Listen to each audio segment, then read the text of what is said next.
یوسف علیہ السلام کا قصہ سب سے خوبصورت اللہ کہہ رہا ہے کہ یہ سب سے خوبصورت کہانی ہے جو ہم آپ کو سنانے لگے ہیں، اور یہ پورے قرآن میں ایک ہی صورت ہے، مکمل صورت ہے، مسلسل صورت۔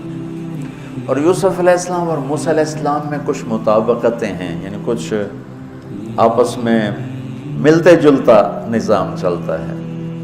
یوسف علیہ السلام کے قصے میں ماں کا ذکر کوئی نہیں، باپ کو ہائی لائٹ کیا ہے۔ موسیٰ علیہ السلام کے قصے میں باپ کا ذکر کوئی نہیں، ماں کو ہائی لائٹ کیا ہے۔ ایک نبی کے ذریعے سے ماں کا مقام بتایا ہے اور ایک نبی کے ذریعے سے باپ کا مقام بتایا ہے، اور بطور باپ جیسا یعقوب علیہ السلام کو قرآن نے پیش کیا ہے اور کسی کو نہیں پیش کیا، کسی اور کو پیش نہیں کیا۔ یوسف علیہ السلام کو پانی میں پھینکا گیا، موسیٰ علیہ السلام کو بھی پانی میں پھینکا گیا۔ یوسف علیہ السلام کو پھینکنے والے بھائی تھے اور موسیٰ علیہ السلام کو پھینکنے والی ان کی والدہ تھی۔ موسیٰ علیہ السلام جا کے مصر کے دربار میں پہنچے اور یوسف بھی پانی سے نکل کر مصر کے دربار میں پہنچے۔ یوسف علیہ السلام پہ تہمت لگی، موسیٰ علیہ السلام سے خطا ہو گئی، تہمت نہیں ہوا، کیا ہو گیا، قتل ہو گیا۔ موسیٰ علیہ السلام کو مصر سے بھاگنا پڑا، یوسف علیہ السلام کو مصر میں قید ہونا پڑا۔ موسیٰ علیہ السلام کنعان سے دوبارہ مصر آئے اور یوسف علیہ السلام نے کنعان سے اپنے سارے عزیز و اقارب کو دوبارہ مصر میں بلا لیا۔ موسیٰ علیہ السلام کا بچپن ماں کے گرد گھومتا ہے، یوسف علیہ السلام کا بچپن باپ کے گرد گھومتا ہے۔ یوسف علیہ السلام کو بھائیوں نے دھکا دیا اور موسیٰ علیہ السلام کو بہن نے ماں تک پہنچایا۔ وہاں بھائیوں نے دھکا دیا، باہر نکالا، یہاں بہن نے ہیلے کے ساتھ واپس ماں کی گود میں پہنچایا۔ بہت ساری مناسبات ہیں، اچانک جو ذہن میں آئی میں نے سنا دیا، اب غور کرو گے تو اور بہت سی نکل آئیں گی۔ یوسف علیہ السلام کو خواب آتا ہے، وہ خواب اپنے باپ کو بتاتے ہیں، انی رأیت 11 کوکبا والشمس والقمر رأیتهم لی ساجدین۔ بچے کو باپ اپنے ساتھ اس طرح جوڑے مانوس کرے کہ بچہ دل کا حال باپ کو بتائے یا ماں کو بتائے، یہاں سے یہ سبق ملتا ہے۔ آج کل کے بچوں کو خواب آئے گا نا تو دوست کو بتائیں گے، ابے کو نہیں بتائیں گے، کیونکہ ابا موبائل سے فارغ نہیں ہے، کمپیوٹر سے فارغ نہیں ہے، اور اماں کو بھی ڈرامے سے فرصت نہیں ہے، تو وہ دوست کو بتائے گا۔ آج کے ماں باپ نے اولاد سے دوستی ختم کر دی، ایک گھر میں رہ کر دوستی نہیں، ہاں جی کھانا کھا لو، کپڑے پہن لو، اسکول چلے جاؤ، ٹیوشن کے لیے چلے جاؤ، ٹیوٹر آ گیا چلے جاؤ، قاری صاحب آ گئے چلے جاؤ، کتنے گریڈ آئے، کتنے اے آئے، کتنے بی اے کے بھائی پتہ نہیں اے بھی کتوں آ گیا نام مراد۔ یوسف علیہ السلام اپنے دوست اپنے بھائی کو نہیں سناتے، اپنے ابا کو سناتے۔ یہ ایک سبق ہے والدین کے لیے کہ اولاد کو اتنا اعتماد دو کہ اپنے دل کی باتوں میں بتا سکیں، اپنا ہمدم ہم راز تمہیں بنائیں، دوستوں کو نہ بنائیں۔ دوستوں سے غلط مشورے آئیں گے، ماں باپ سے صحیح مشورے آئیں گے، لیکن جب ایک قانونی سی زندگی بن جاتی ہے، اور خاص طور پر آج کا جو نظام تعلیم ہے، اس نے ایک بے رحم فضا پیدا کر دی۔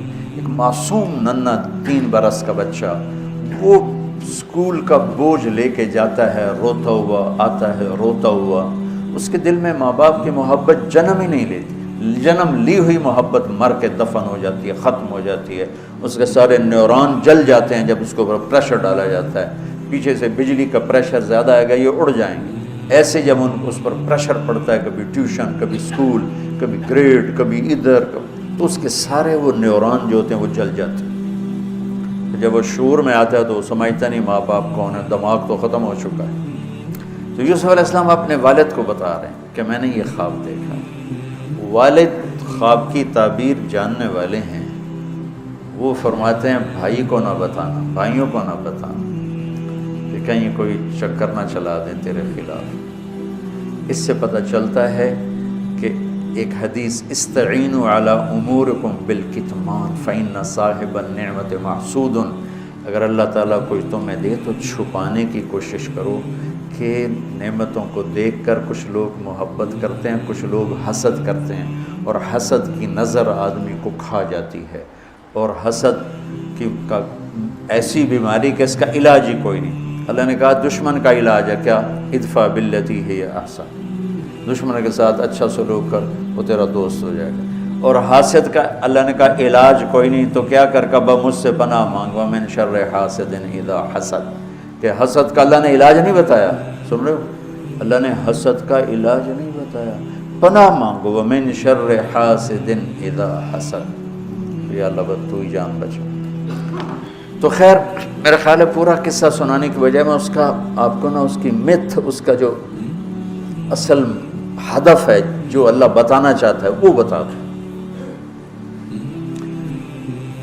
واقعہ تو سب کو معلوم ہے، وہاں سے باپ کو دھوکہ دے کے لائے کنویں میں ڈال دیا، اور اتنی بے دردی سے مارا پیٹا، اور جب پھینکنے لگے تو ان کا ہاتھ منڈیر پہ پڑ گیا، تو ایک بھائی نے یہاں تلوار ماری قبضہ، یوں وہ اتنی زور سے لگی ہاتھ چھوٹ گئے، تو اللہ نے جبریل سے فرمایا گرنے سے پہلے گود میں لے لو، تو پانی میں گرنے سے پہلے جبریل کے پروں پر تھے، اور اللہ تعالیٰ نے وہاں 3 دن وہاں رہے۔ تو وجاءت سیارۃ فارسلوا واردهم فادلى دلوه قال یا بشرى هذا غلام واسروا بضاعة واللہ علیم بما يعملون۔ تو وہ قافلہ گزرا، وہاں کنواں دیکھ کے پانی لینے گئے، انہوں نے ڈول نیچے ڈالا، یوسف علیہ السلام ڈول میں بیٹھ گئے، اور یوسف علیہ السلام اعطی شطر الحسن، پوری دنیا کے مردوں کو جو حسن ملا، عورتوں کو جو حسن ملا، اس کا پورا 1/2 یوسف اکیلے کو ملا، تو کیا چیزوں کی، کیا چیزوں کی۔ 7 ارب انسان تو آج ہیں، اور آگے کتنے آئیں گے ہمارے بعد، اور ہم سے پہلے کتنے گزر گئے۔ ان سب کے حسن کے 2 حصے کیے جائیں تو 1 حصہ پوری دنیا کو تقسیم کیا اور آدھا پورا یوسف کو دیا، کیا چیز ہوں گے؟ اور جنت میں ہر آدمی حسن یوسف والا ہو، کیا کمال نہیں۔ اور اللہ تعالیٰ نے عورتوں میں سب سے حسین عورت اماں حوا کو بنایا، اماں حوا سب سے حسین عورت تھی، ان کا اصلی قد تھا 130 فٹ دی اماں جان، 130 فٹ کے ابا جان، یہی قد جنت میں اللہ واپس لوٹا دے گا، 130 فٹ کی ہائٹ پر۔ تو جو وہ ڈول سے نکل یا بشرا، یوں ہی کیا ہوگا اس نے، یا بشرا ہذا غلام، وہ یہ کیا چیز نکل، ہذا غلام، میں حیرت ہے کہ یہ کیا ہے، یہ کیا چہرہ ہے، کیا نور ہے، کیا حسن ہے، کیا جمال ہے۔ اور ابھی امتحان چل رہا ہے، عین اس وقت بھائی پہنچ گئے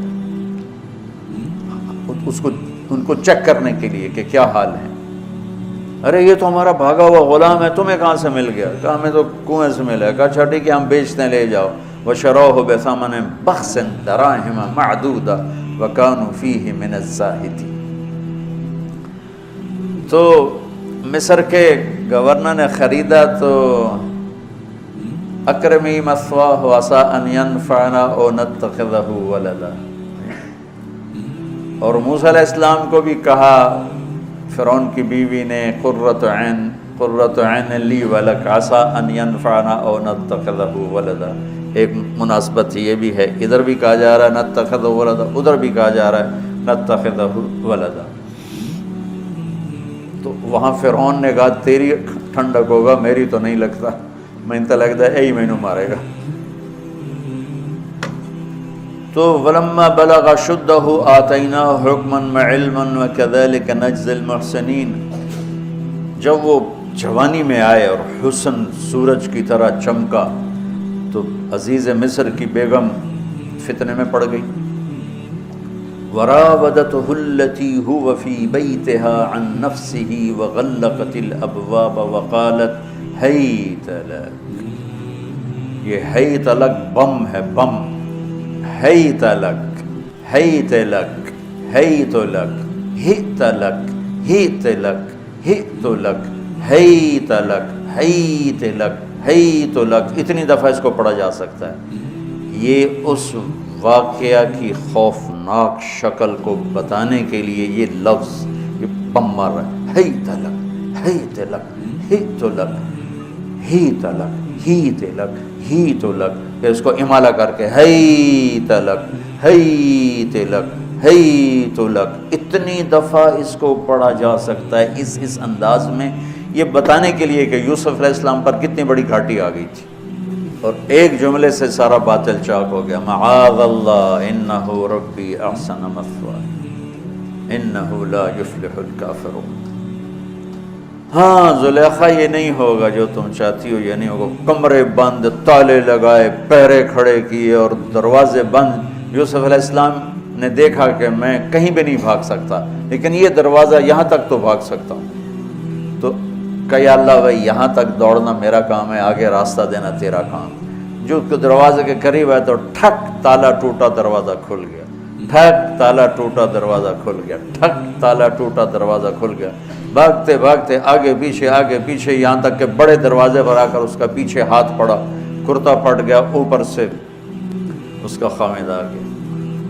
واستبق الباب وقدت قمیصه من دبر والف یا سیدها لدى الباب، اس نے اسی وقت پینترا بدلا، ما جزاء من اراد باهلك سوءا، اور اس کی چالاکی دیکھو، وہ تو نہیں اس کو قتل کروانا چاہتی، لیکن جرم یہ بتائے گی جس پر قتل ہوتا ہے تو خود ہی سزا تجویز کر دے، الا ان یسجن او عذاب علیم، کہ بھائی کوڑے شوڑے مارے جائیں یا قید کیا جائے، قتل نہ کیا جائے، خود ہی سزا تجویز کی کہ کیا جزا ہے اس کی جو تیرے گھر والوں کے ساتھ برائی کا ارادہ کرے، سوائے اس کے کہ اسے قید کیا جائے یا اس کو کوڑے مارے جائیں، قتل نہیں کہا، کہ وہ تو اپنی خواہش ابھی پوری کرنا چاہتی، اس کا نشہ بھی نہیں اترا، کہا ہی راودتنی عن نفسی، بھائی میں نے کچھ نہیں کیا، اس نے مجھے بہکایا ہے۔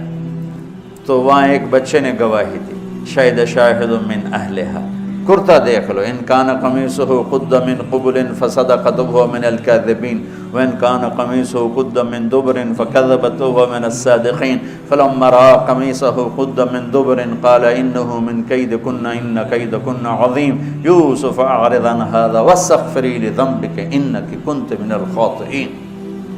کیا خوبصورت قرآن نقشہ کھولتا، وہ بھی مصر کا حسن، ایسے ٹھاٹھے مارتی ہوئی جوانی، اور ادھر نبی ابن نبی ابن نبی ابن نبی، ادھر بھی کمال ہے۔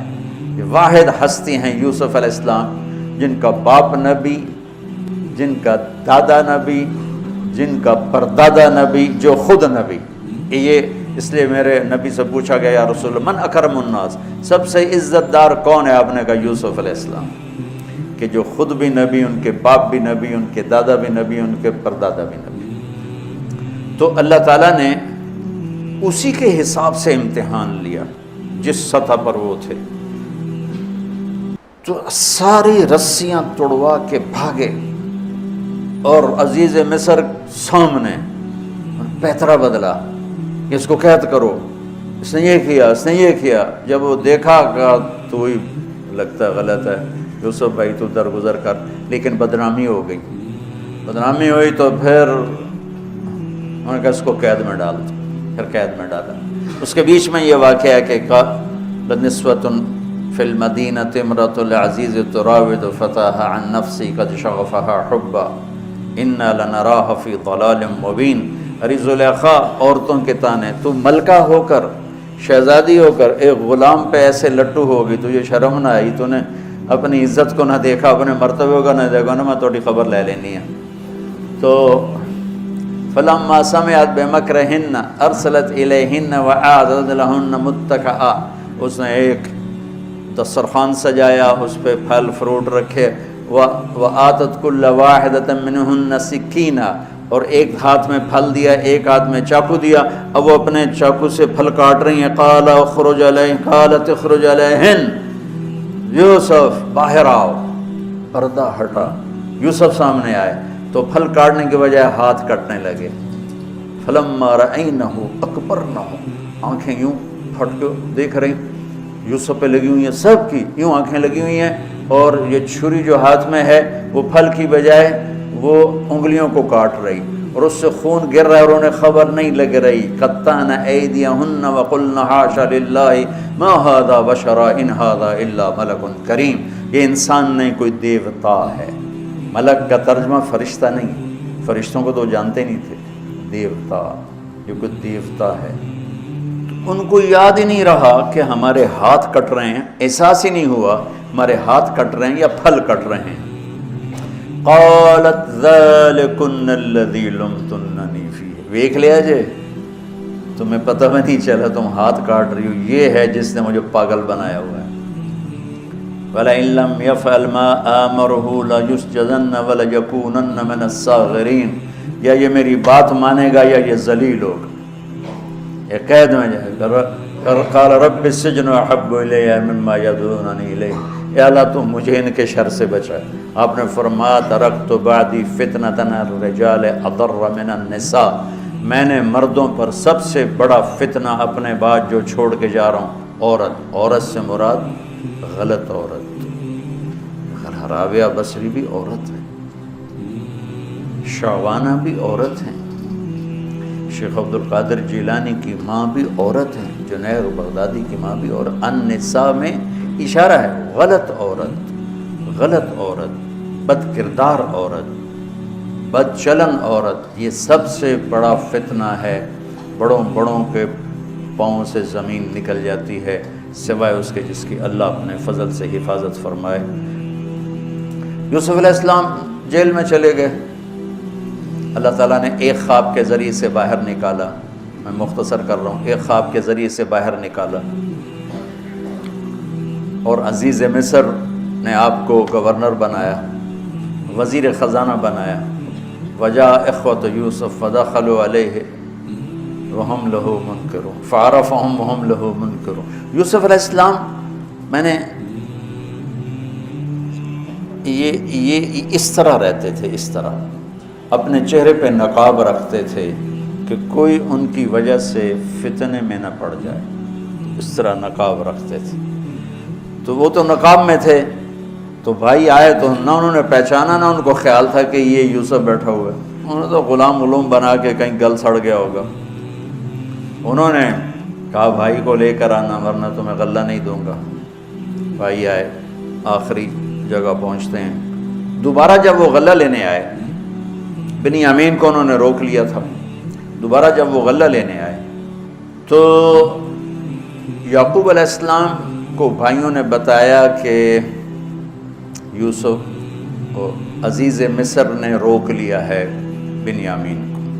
تو یعقوب علیہ السلام کو 40 سال ہو گئے تھے روتے ہوئے۔ یعقوب علیہ السلام بطور باپ کیسے ہائی لائٹ ہوئے؟ وَجَاءُوا عَلَىٰ قَمِيصِهِ بِدَمٍ كَذِبٍ قَالَ بَلْ سَوَّلَتْ لَكُمْ أَنفُسُكُمْ أَمْرًا فَصَبْرٌ جَمِيلٌ وَاللَّهُ الْمُسْتَعَانُ عَلَىٰ مَا تَصِفُونَ۔ کرتا لے کر آئے، خون لگا ہوا لیکن پھٹا ہوا نہیں۔ تو یعقوب علیہ السلام نے فرمایا بھیڑیا بڑا سیانا ہے، چولا لا کے میرے پوتر نو کھا دس، کرتا اتار کے میرے بیٹے کو کھایا، کہ کرتا کہیں سے پھٹا نہیں اور یوسف کھایا گیا، یہ سب تمہارا مکر و فریب ہے۔ لیکن فصبر جمیل کا کیا مطلب ہے کہ بچوں تم نے بڑا ظلم کیا ہے لیکن میری زبان سے کبھی طعنہ نہیں سنو گے، میرا صبر رہے گا، موت تک رہے گا، تمہیں کبھی برا بھلا نہیں کہوں گا۔ اور اتنی نافرمان اولاد کو گلے سے لگا کے رکھا، سینے سے لگا کے رکھا۔ اس محبت نے ان کو بھی توبہ پہ آ کے کھڑا کیا۔ اگر وہ آج کل کے والدین گھر سے نکل جاؤ، آگ کر دو، اولاد اور ماں باپ میں رسہ کشی ہے اور لڑائی ہے اور جھگڑا ہے اور نفرت ہے، نہ وہ ضد چھوڑتا ہے نہ وہ ضد چھوڑتا ہے۔ ماں باپ کو ضد چھوڑنی چاہیے، بچے نادان ہوتے ہیں، عقل کے کچے ہوتے ہیں، تجربہ ہوتا نہیں ہے، ان کے اوپر اگر ہم مسلط ہو کر اپنی ضدوں پر ان کو جھکائیں گے تو وہ ٹوٹ جائیں گے، وہ بکھر جائیں گے، وہ ہم سے متنفر ہو جائیں گے۔ میں قربان جاؤں، والدین کو یعقوب علیہ السلام کی مثال سامنے رکھنی چاہیے کہ نافرمان اولاد کو گلے سے لگا کے رکھا۔ اور کہیں بھی تانا نہیں دیا کہ تم نے میرے بیٹے کو مجھ سے جدا کر دیا۔ فصبر جمیل، صبر کے ساتھ۔ یہ آج کے ماحول میں یعقوب والی صفت اگر باپ میں ہوگی تو کوئی اولاد ضائع نہیں ہوگی، لیکن باپ ہی جب مقابلہ کر لیتا ہے، ضد پہ آ جاتا ہے، تو اپنے ہاتھوں سے اپنی اولاد کو دفن کر دیتا ہے تابوت میں۔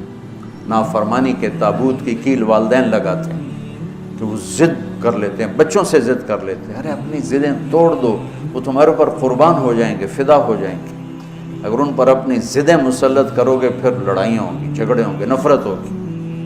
تو یعقوب علیہ السلام بطور باپ انتہائی ہائی لائٹ ہوئے ہیں، انتہائی، کہ کس طرح اتنا بڑا جرم کرنے والی اولاد کو بھی گھر میں بٹھا کے اکٹھے کھانا کھا رہے ہیں، اکٹھے اٹھ، 40 سال سے یہ سلسلہ چل رہا ہے، اور روتے روتے آنکھیں چلی گئی ہیں۔ اور انما اشکو بثی وحزنی الی اللہ، کہ میں تمہیں تو کچھ نہیں کہہ رہا ہوں، تلا تفتح تذکر یوسف حتی تکون حردا او تکون من الہالکین، ابا جان آپ تو تباہ ہو جائیں گے، برباد ہو جائیں گے، یوسف کے غم میں آپ مر جائیں گے۔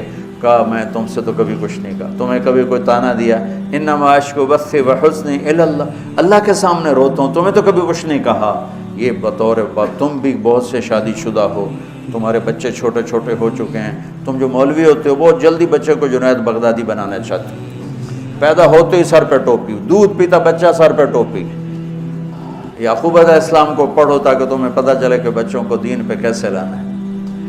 عام طور پر سورہ یوسف میں یوسف علیہ السلام کو ہائی لائٹ کیا جاتا ہے، میں یعقوب علیہ السلام کو ہائی لائٹ کرتا ہوں کہ میں ان کو بطور باپ جو دیکھتا ہوں وہ کوئی یوسف علیہ السلام سے کم درجے کی اہمیت نہیں ہے یعقوب علیہ السلام کی سورہ یوسف میں، لیکن سارے مفسرین بھی اور واعظین بھی اور خطیب یوسف یوسف یوسف یوسف، یعقوب علیہ السلام کو کوئی ہائی لائٹ نہیں کرتا کہ یعقوب بطور باپ کس طرح قد آور ہیں۔ اللہ کی قسم آسمان سے ان کا سر لگ رہا ہے، اتنی قد آور شخصیت ہیں یوسف علیہ السلام کے ساتھ ساتھ بطور باپ۔ ان کے گرد تو کہانی گھوم رہی ہے، انہوں نے ہائی لائٹ تو ہونا ہی ہونا ہے چونکہ ان کے گرد کہانی گھوم رہی، لیکن اسی کہانی میں یعقوب علیہ السلام کا قد بھی آسمان سے جا کے لگ رہا ہے کہ اولاد کو لے کے چلنا کیسے، اولاد بگڑ جائے، اکھڑ جائے، کیا کرنا ہے؟ لڑائیاں کرنی ہے، گھر سے نکالنا ہے،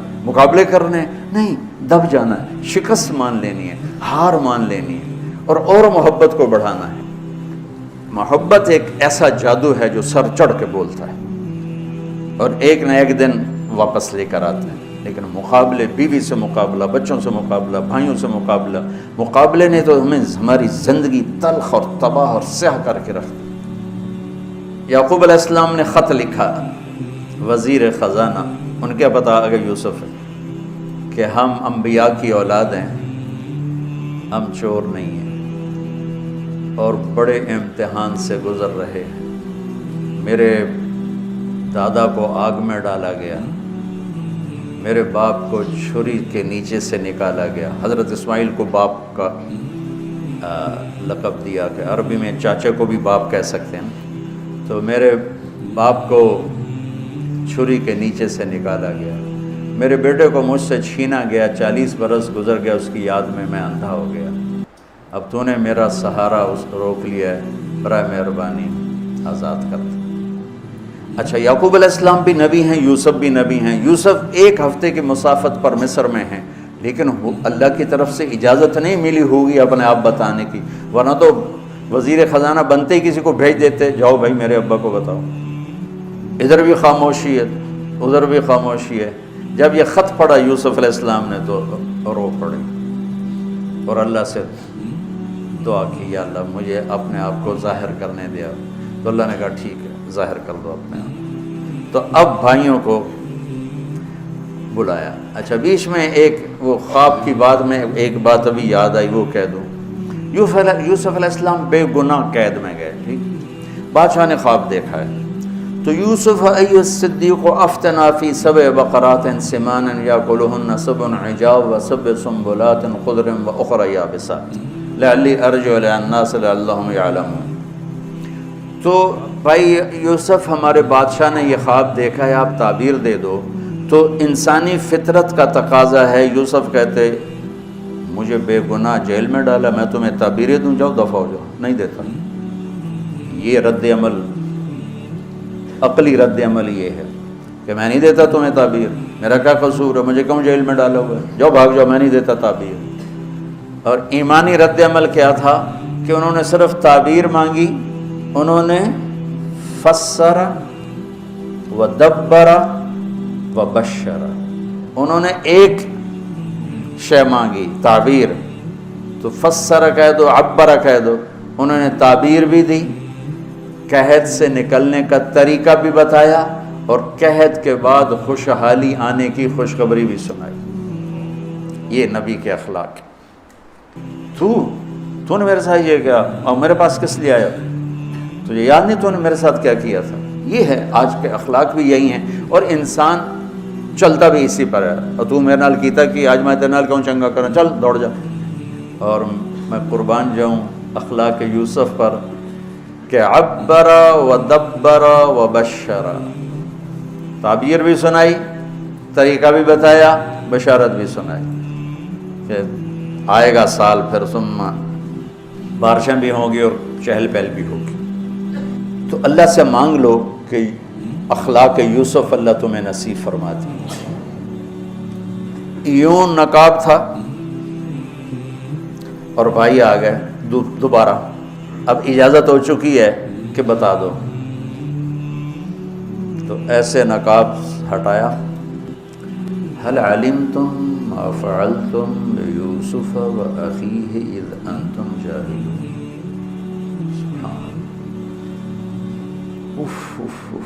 جو کچھ بھائیوں نے کیا تھا تو اس کے لحاظ سے میرے ذہن میں جملہ بنتا ہے، قد علمتم ما ظلمتم بیوسف وأخیہ اذ انتم عامدون۔ سمجھو میرا جملہ؟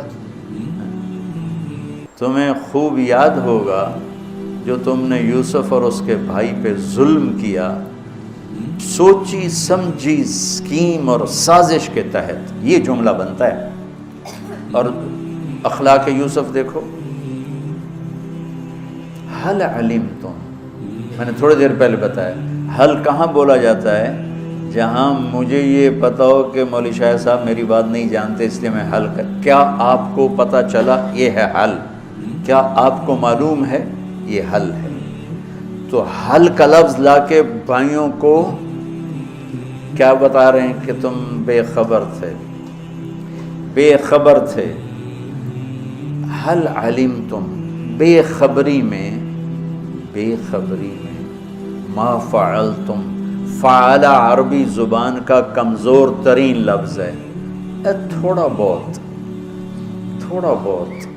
یوسف، فعلتم بیوسف، تھوڑا بہت یوسف کے ساتھ کوئی اونچ نیچ ہو گئی تھی، اور اس کے بھائی کے ساتھ اذ انتم جاہلون، وہ بھی تم نے جان بوجھ کے نہیں کیا تھا، نادانی میں ہو گیا تھا۔ یا اللہ، اتنا بڑا ظرف، اتنا بڑا ظرف، دیکھو ہاتھ جوڑتا ہوں، یہ اخلاق اللہ سے مانگو۔ مقرروں سے پاکستان بھرا پڑا ہے، مفسرین سے، واعظین سے، ناصحین سے، مصنفین سے پاکستان بھرا پڑا ہے، مدرسین سے، شارحین سے پاکستان بھرا پڑا ہے، اور اس اخلاق والے کو ڈھونڈنے نکلو گے، بوڑھے ہو کے گھر آؤ گے، ملے گا کوئی نہیں۔ آئے اشاق گئے وعدہ فردہ لے کر، اب انہیں ڈھونڈ چراغ رخ زیبا لے کر، کہ ملے گا ہی کوئی نہیں۔ اللہ اکبر، حل علمتم، کچھ بے خبری میں ہوا، ما فعلتم، بہت تھوڑا سا ہوا، بیوسف و اخیہ، باقی ما ظلمتم، یوسف آنا چاہیے تھا سیدھا ڈائریکٹ مفعول بہی بنا کے، فعلتم کے ساتھ مفعول بہی کو با کے ساتھ جدا کر دیا، پھر اور ہلکا کر دیا، وَأَخِيهِ إِذْ أَنْتُمْ جَاهِلُونَ، اس وقت تمہیں خبر نہیں تھی۔ بھائیوں کا جو رد عمل ہوا، أَإِنَّكَ لَأَنْتَ يُوسف، أَإِنَّكَ شک، لَأَنْتَ یقین، أَإِنَّكَ خوف، لَأَنْتَ امید، أَإِنَّكَ گھبراہٹ، لَأَنْتَ اطمینان، انکا پریشانی، لانت کچھ سکون. یہ مختلف کیفیات اس دو جملوں دو لفظوں میں ہیں، جس کو میں اپنے چہرے کے ایکسپریشن سے نا ترجمہ کیا کرتا ہوں. انکا لانت یوسف، میرے چہرے کی تبدیلی دیکھی. انکا لانت یوسف، سبحان اللہ سبحان اللہ. آپ کہیں ہو یوسف ہے نا، یوسف ہے نا. شک، یقین، خوف، اطمینان، پریشانی، سکون. کیا قرآن نے لفظ بولا ہے، اور کتنے خوبصورت انداز میں دو کیفیتوں کو کیا خوبصورت کر کے پیش کیا ہے. اِنَّكَ لَأَنْتَ يُوسُف أَنَا يُوسُف فَهَذَا أَخِي قَدْ مَنَّ اللَّهُ عَلَيْنَا. سورہ یوسف نہیں، پورے قرآن کا خلاصہ سنو. إِنَّهُ مَن يَتَّقِ وَيَصْبِرْ فَإِنَّ اللَّهَ لَا يُضِيعُ أَجْرَ الْمُحْسِنِينَ. میرے بھائیو، جو صبر اور تقوی سے کام لیتا ہے اللہ اسے کبھی ضائع نہیں کرتا ہے. سارے قرآن کی تعلیمات ایک جملہ من یتق ویصبر، من یتق ویصبر. جو تقوی اور صبر کا دامن تھام لیتا ہے وہ کبھی ضائع نہیں ہوتا ہے. تقوی میں اشارہ تھا زلیخا کے قصے کی طرف کہ تقوی پہ اس سے بڑا وار کوئی نہیں ہو سکتا تھا، تو اس کو سہ کر سلامت رہے کوہ کاف کی طرح اور ہمالیہ پہاڑ کی طرح. تو زلیخا کی طرف اشارہ کیا لفظ تقوی کے ذریعے کہ مجھ پر ایک امتحان گزرا ہے اور اللہ نے مجھے اس میں سرخرو کیا، اور اللہ کی قسم اللہ ہی بچاتا. کبھی دعویٰ نہ کرنا، کبھی دعویٰ نہ کرنا، کبھی دعویٰ. میں دعوے سے اتنا ڈرتا ہوں جتنا آگ سے ڈرتا ہوں. مجھے خیال بھی آ جائے تو میں توبہ کرتے کرتے نفلوں میں لگ جاتا ہوں، یا اللہ میری جان بچا، میرا کوئی دعویٰ نہیں میرے مالک، تیری عزت کی قسم سب تیرا دیا ہوا ہے. تو یوں کر دے تجھے ایک سیکنڈ میں بھی بہت دیر کی بات، پل کہ کروڑویں حصے میں زیر و زبر کر دے تجھے طاقت. تو من یتق، تقوی، گناہوں سے بچنا. تو زلیخا کا قصہ اس میں فٹ ہوتا ہے. اور ویصبر، جو بھائیوں کے ساتھ کر کے دکھا دیا، جو بادشاہ کے ساتھ کر کے دکھا دیا، خواب کی تعبیر دی. بھائی آئے تو کوئی تانا نہیں دیا، الفاظ دیکھو. قد علمتم ما ظلمتم بیوسف واخیہ اذ انتم عامدون میں کتنی چھریاں ہیں. اور هل علمتم ما فعلتم بیوسف واخیہ اذ انتم جاہلون، پھول بکھیر دیے، پھول. بھائیوں کو شرمندگی سے بچا لیا. اور جب یعقوب علیہ السلام واپس آئے اور پہنچے تو جب کارگزاری سنانے لگے بھائیوں کے سامنے تو پچھلی ساری کٹ کر کے کہا اذ اخرجنی من السجن وجاء بکم من البدو من بعد ان نزغ الشیطان بین اخوتی ان ربی لطیف لما یشاء. پوری کہانی کٹ کر دی، وہ سنائی نہیں میرے بھائیوں نے کیسے نکالا، کیسے ڈالا، کیسے بیچا، کیسے دھکا دیا، کیسے ہیلا کیا. اپنی کہانی کو جیل سے شروع کیا. میں کیسے بتاؤں اخلاق یوسف. بھائی بیٹھے تھے نا، اب یعقوب علیہ السلام نے کہا بیٹا کارگزاری سناؤ، کیسے ہوئی، کیا سننی تو تھی نا کارگزاری، کیا ہوا کیسے ہوا. کہ بس ابا جان اللہ نے جیل سے نکالا. پچھلی ساری کہانی دفن کر دی. قد احسن بی ربی. یعقوب علیہ السلام کو کارگزاری سنانے لگے. جب ہم کارگزاری سناتے ہیں چلے کی جماعت تو بھائی جب رائمنڈ سے نکلے تھے وہیں سے شروع ہوتی ہے نا کارگزاری. تو میں قربان جاؤں اخلاق یوسف پر کہ انہوں نے پیچھے سے کہانی نہیں سنائی کہ مجھے کیسے نکالا، مجھے کیسے کنویں میں ڈالا، مجھے کیسے بیچا. قد احسن بی، ابا جان بس اللہ نے بڑا کرم کیا. اللہ نے مجھے جیل میں ڈال دیا تھا مصر والوں نے، تو مجھے اللہ نے جیل سے نکالا اور اللہ آپ کو وہاں سے کنعان سے میرے پاس لے کر آ گیا. یہ سب میرے رب کا اور میرے مولا کا کرم ہے. اپنے بھائیوں کو شرمندہ ہونے سے بچا دیا. اللہ مجھے ان اخلاق کا ذرہ دے دے، اللہ آپ کو ان اخلاق کا ذرہ دے دے.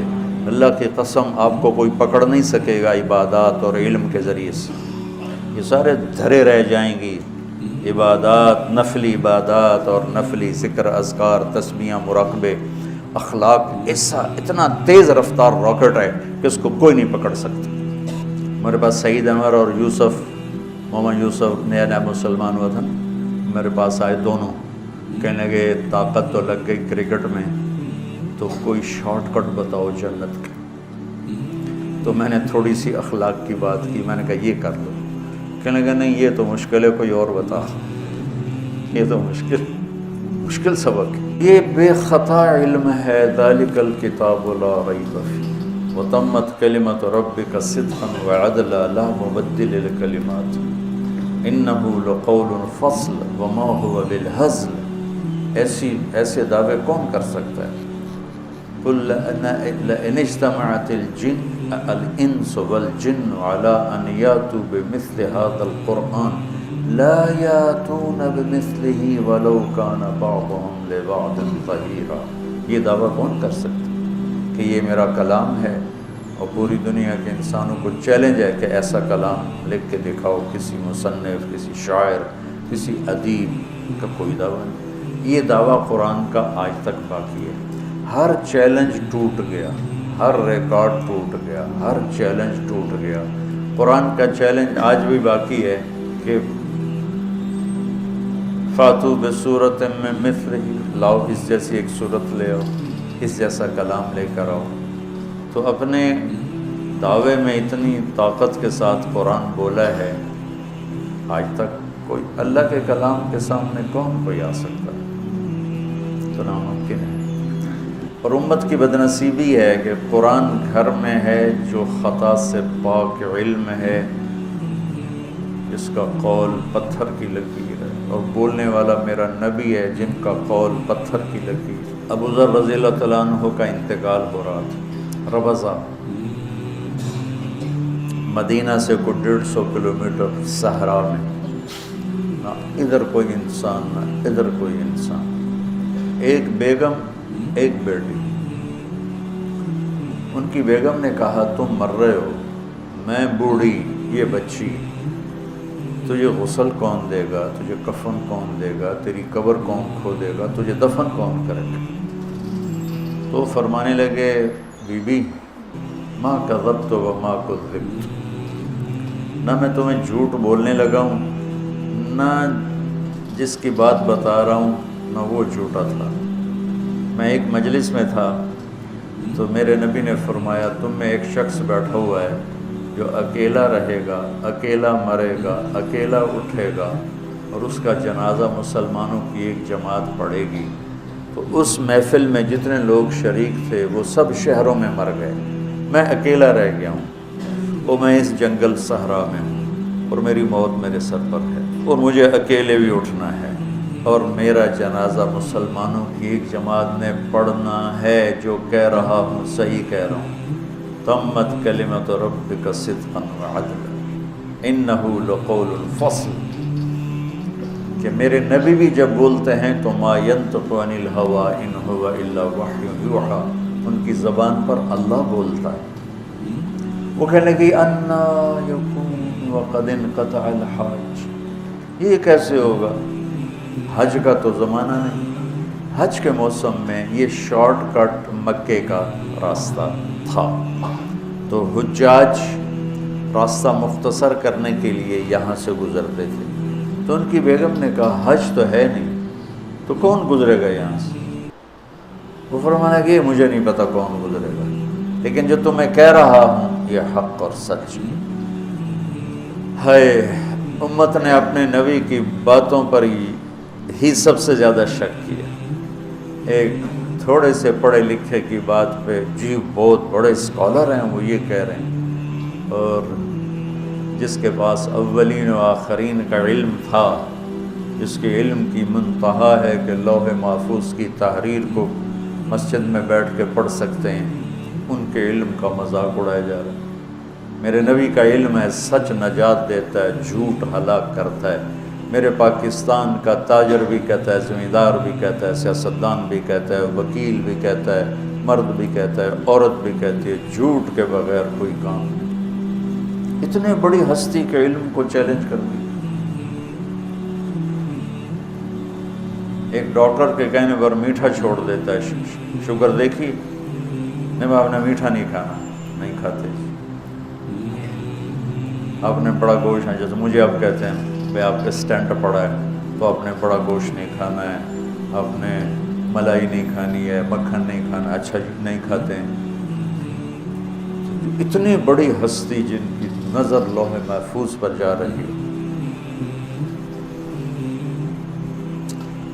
کہنے لگے جا راستے میں بیٹھ۔ وہ جا کے بیٹھ گئے، کوئی بھی نہیں آیا۔ اگلے دن گھر کہنے لگی اب کیا ہوگا؟ کہ جا راستے میں بیٹھ۔ عجیب، کیا یقین ہے اللہ کے نبی کی بات کا۔ یہ یقین قرآن مانگتا ہے، لا ریب فی پیدا کرو پھر اس سے نفع ہوگا۔ پہلے لا ریب فی اپنے دل میں لاؤ، اس کے بلاغی نقطے اور اس کے فقہی نقطے اور اس کے تفسیری نقطے، یہ تو بہت بعد کی چیز ہے، اور یہ تو ہر عربی دان نکال سکتا ہے، ایک غیر مسلم بھی نکال سکتا ہے، لیکن اس سے اگر کچھ نکالنا چاہتے ہو، لینا چاہتے ہو، تو لا ریب فی پیدا کرو، لا ریب فی، یہ یقین پہلے پیدا کرو، پھر یہ قرآن تمہیں نفع دے گا، پھر اس کا علم تم پر کھلے گا، اس کا نور تم پر کھلے گا۔ تیسرا دن آ گیا اور موت کے آثار مکمل۔ سبحان اللہ، بیٹی کو بلایا کہ بیٹی بکرا ذبح کرو، آج مہمان آئیں گے میرا جنازہ پڑھنے، ان کا کھانا تیار کرو۔ وہ بیچاری بیٹی چلو مردہ پہ ہو، چلو دی گل پوری کر دیئے، تو کملے تھے کہیں ہونا کون ہی تھویا ہوئے، تو انہوں نے باپ کے کہنے پر ایک بکرا ذبح کیا اور بیگم سے کہا جاؤ جا کے راستے میں بیٹھو۔ کافی دیر گزر گئی تو ایک غبار اڑتا ہوا نظر آیا۔ جب وہ غبار دیکھا تو یہ کھڑی ہو گئے، انہیں ایسے ایسے ایسے ایسے اپنی چادر سے اشارہ کیا، تو وہ لوگوں نے دیکھا کہ ایک عورت دور سے چادر ہلا رہی، ہاتھ ہلا رہی، تو انہوں نے سواریوں کو موڑ دیا۔ یہ 20 اونٹ سوار تھے۔ کہتی ہے هل لکم من رغبت علی جنازت صحابی من اصحاب رسول اللہ، کوئی تمہیں رغبت ہے ایک صحابی کا جنازہ پڑھ دو؟ کہنے لگے من ہوا، کون ہے؟ کہ ابو ذر الغفاری۔ سب رونے لگے کہ نفدیہ بآبائنا و امہاتنا، ہمارے ماں باپ ابو ذر پہ قربان کدھر ہیں؟ کہ وہ سامنے جھونپڑا، چلو میرے ساتھ۔ یہ کون لوگ تھے؟ اس میں کون تھے؟ اس قافلے کے امیر تھے عبداللہ بن مسعود رضی اللہ تعالی عنہ اور ان کے ساتھی، اور یہ عمرے پہ تشریف لے جا رہے تھے، عمرے پہ نہیں جا رہے تھے، یہ ابو ذر کے جنازے کے لیے، میرے نبی کی بات کو سچا ہونے کے لیے اللہ ان کو لا رہے تھے۔ عمرہ تو پھر ایک بہانہ بنا۔ تو جب وہ پہنچے تو ابو ذر رضی اللہ تعالیٰ عنہ مسکرائے، کہا آ گئے نا بیوی کو، ٹھیک ہے نا، تسلی ہو گئی۔ تو پھر فرمانے لگے دیکھو مجھے میرا جنازہ وہ پڑھے جس نے حکومت کی نوکری نہ کی۔ حکومت کیا تھی؟ خلافت راشدہ، اور حضرت عثمان رضی اللہ تعالیٰ عنہ کا دور تھا، کہ میرا جنازہ وہ پڑھے جس نے حکومت کی نوکری نہ کی۔ عبداللہ بن مسعود ان میں سب سے بڑی ہستی تھے مرتبے کے لحاظ سے، لیکن وہ تو رہے تھے حکومت کے عہدوں پر رہے، حضرت عثمان کے زمانے میں، حضرت عمر کے زمانے میں، تو وہ تو کٹ ہو گئے بیچ میں، تو باقی سارے چپ، سب نے کوئی نہ کوئی نوکری کی ہوئی تھی۔ ایک انصاری نوجوان بولے کہ جی میں نے آج تک کوئی حکومت کی نوکری نہیں کی۔ کہا پھر تیرے پاس کفن ہے؟ کفن بھی مجھے تو ہی دے اور جنازہ بھی تو ہی پڑھا۔ تو کہنے لگا ہاں جی یہ احرام کی 2 چادریں میری ماں نے اپنے ہاتھ سے یہ تیار کی، کہ بس انہی میں میرا کفن بنا دینا اور اسی میں مجھے دفن کر دینا، تو نے میرا جنازہ پڑھا۔ اور یہ کہہ کر اللہ کے حاضر ہو گئے، تو ان کو غسل کفن جنازہ تدفین سے جب فارغ ہو کر چلنے لگے تو بیٹی نے عبداللہ بن مسعود سے کہا کہ یا عم الی الطعام، کھانا تیار ہے۔ تو عبداللہ بن مسعود کہنے لگے اتنی جلدی کیسے تیار کر لی؟ تو انہوں نے عرض کی کہ ابا نے صبح ہی کہہ دیا تھا کہ میرا جنازہ پڑھنے مہمان آئیں گے، ان کے لیے کھانا تیار رکھو۔ تو عبداللہ بن مسعود رونے لگے اور کہنے لگے واہ ابو ذر، تو زندہ بھی سخی تھا اور مر کے بھی سخاوت نہ چھوڑ، مر کے بھی سخاوت نہ چھوڑ۔ تو اس کتاب سے نفع اٹھانے کی پہلی شرط ہے کہ اس پر یقین سیکھا جائے، لا ریب فی سیکھا جائے، لا ریب فی سیکھا جائے۔ جو نہیں سکھایا جاتا، بتایا جاتا ہے، سکھایا نہیں جاتا۔ قرآن سے نفع اٹھانے کے لیے پہلی شرط ہے لا ریب فی، لا ریب فی، پھر اس سے نفع ہوتا ہے، پھر یہ قرآن زندگی بدلتا ہے، پھر یہ قرآن اخلاق بدلتا ہے، پھر یہ قرآن راستے دکھاتا ہے، پھر یہ قرآن جنت کا راستہ بتاتا ہے، جہنم کا راستہ سے پر خبردار کرتا ہے، پھر یہ پوری زندگی پر روشنی ڈالتا ہے۔ لیکن اگر لا ریب فی نہیں ہے تو ٹھیک ہے، درس قرآن بھی ہو رہے ہیں، درس حدیث بھی ہو رہے ہیں، لیکن زندگی ایک جمود کا شکار ہے۔